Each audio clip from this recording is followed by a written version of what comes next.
New data that China is supplying Russia with military supplies that could complicate things and potentially lead to a new world war. And a Chinese fighter jet flies within 500 feet of a US patrol and leads to a sketchy situation as we lead closer and closer to, well, a lot of unfriendly situations between us, Russia, China, and North Korea almost on a daily basis. And I'll catch you up on everything you need to know in this video. So let's jump right in. Thank you so much for liking and sharing these videos. And if you haven't yet, make sure to click the subscribe button so you don't miss out on new videos because, well, things are getting crazy. All right, here we go. Let's jump right in. Okay, so some new information has come out that China is potentially now supplying some lethal supplies to Russia. That's right, and I'll give you the information here. I'll let you see hear this video here. And right as this comes out, China is now calling for a ceasefire between Russia and Ukraine, some peace talks, which they've done this in the past, and well, of course, that didn't happen. You guys can let me know your thoughts if you think that's a little sketchy to the timing of that. China calling for peace right as this information is coming out that they supplied Russia with military grade supplies. Take a listen here. To date, we have seen Chinese companies, and of course in China there's really no distinction between private companies and the state. We have seen them provide non-lethal support to Russia for use in Ukraine. The concern that we have now is based on information we have that they're considering providing lethal support. China denies it, calling the claims unfounded, a ploy, a smear. Beijing and Moscow declared a no-limits partnership last year. CNN obtained a new report showing Moscow may already be getting a boost on the battlefield from Beijing. Troves of trade data collected and supplied by the Center for Advanced Studies, a DC think tank. The data shows China sending Russian defense companies sophisticated parts. We see the nature of these parts being labeled explicitly for use in military systems. CNN did not verify the data, showing a steady supply of parts, dramatically increasing after the invasion. They could be helping Russia resupply. Rotors for attack helicopters, other parts for communications and controls, radar antenna parts for anti-aircraft missile systems sent to a Russian defense company, labeled for military use, the think tank says. Their data shows military assistance from several Chinese companies, even before the war.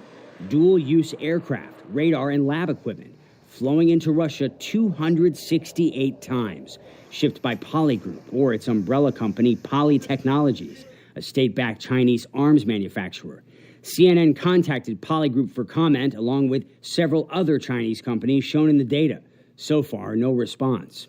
Any trade between a sanctioned Chinese state-owned defense company and a Russian-sanctioned defense company during wartime, any trade really at all, is indicative of a growing partnership that should potentially be of concern. The data implies deepening cooperation. The U.S. suspects China of creeping closer and closer to fully supporting Russia's war. The consequences for Ukraine could be catastrophic. Sudden inflow of Chinese weapons into the Russians could fundamentally shift the dynamics in Moscow's favor. When asked about allegations of backing Moscow, Beijing blames Washington, saying it's the U.S., not China, providing a steady stream of weapons on the battlefield. Off the battlefield, trade data reveals Russia may be bypassing Western sanctions, buying blacklisted advanced technology from Beijing, the kind of tech Putin's army needs to power high-tech weapons and communication systems. Why would China risk so much for Russia? It's in their interest to have a Russian victory and to have the United States and its allies humiliated. Russia's president and China's top diplomat meeting in Moscow Wednesday, just 2 days after President Biden's surprise trip to Kyiv. Democracy and autocracy, a fight for the future of Ukraine, and perhaps the free world.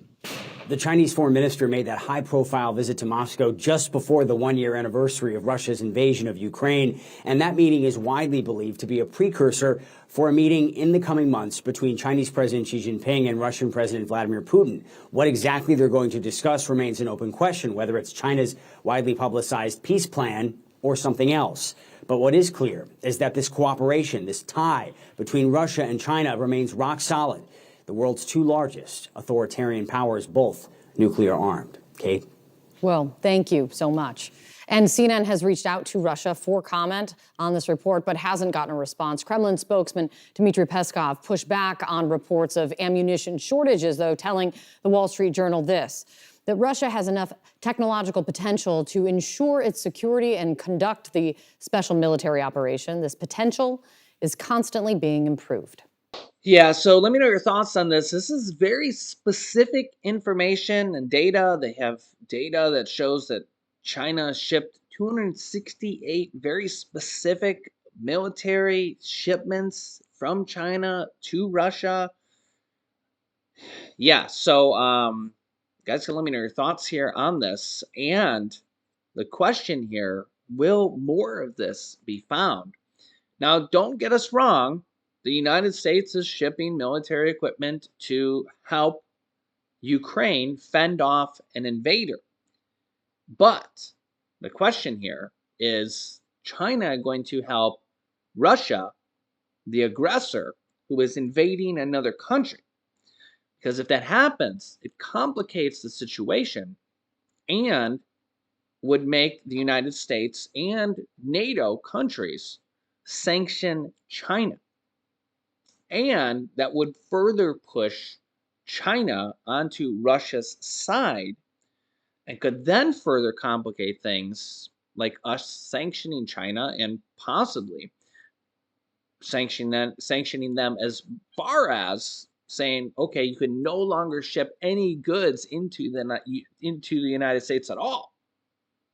If that happens, it would be a severe thing for both China and the United States, as we get a lot of goods manufactured in China. I mean, our shelves for a lot of things would be completely bare. Remember what happened with the toilet paper crisis back when the pandemic was in full swing? Well, imagine if we had that, basically a Cold War with China. And remember here, this could lead to a World War III.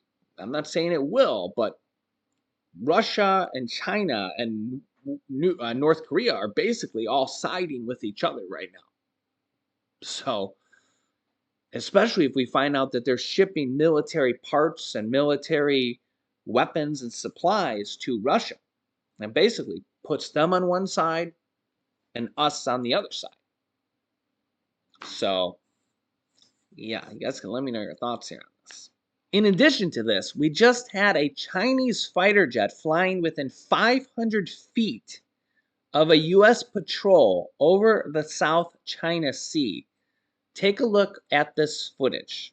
United States Navy P-8. Today's high-stakes surveillance flight takes off from the U.S. base in Okinawa. That's where you're going to sit. Window seats. A rare chance to see China's military buildup here when tensions with the U.S. are flaring, just weeks after the U.S. shot down that Chinese balloon, and with China growing bolder. I've been in the Navy 18, 19 years now, and I can tell you that there's a dramatic change over that span, specifically in the South China Sea.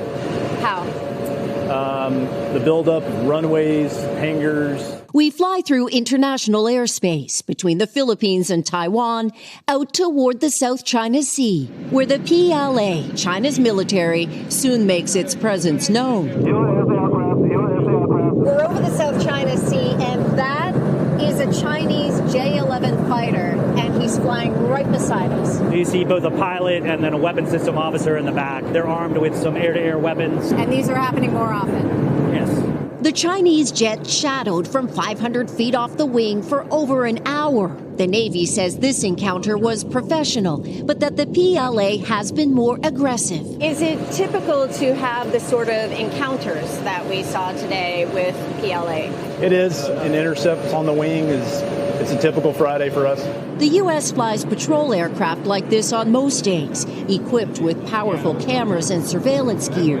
What China considers an intrusion. This is an up-close view of a Chinese warship in the water east of Taiwan. They've been calling on the radio warning this aircraft to keep its distance. American aircraft not approaching anymore, or you bear full responsibility. The buildup of Chinese control in the South China Sea is best seen here on artificial islands that over the years have been fortified and militarized. These recent images showing a runway and radar sites, what's been called China's aircraft carrier that can't sink. The U.S. and its allies are now ramping up defenses here, and China is making no secret of its plans to challenge that. Janice Mackey-Freyer, NBC News, Okinawa. Yeah, so let me know your thoughts here, because seems like to me tensions are getting pretty high. So if you haven't yet, make sure to subscribe down below to our YouTube channel. Click the bell icon after you subscribe so you don't miss out on new videos that come out here on our YouTube channel every day at 10 a.m., 3 p.m., and 8 p.m. Eastern Standard Time. Also, thanks for hitting the like button and share these videos with anybody that needs to see them so we can spread the word on these as well. Here's some videos you can watch next. Here is a new rule that could add money to your Social Security benefits. And here is a message that Congress just sent out about SNAP benefits and other benefits being cut as well. So click on one of those videos next. Thanks for watching, guys, and I'll see you in the next video.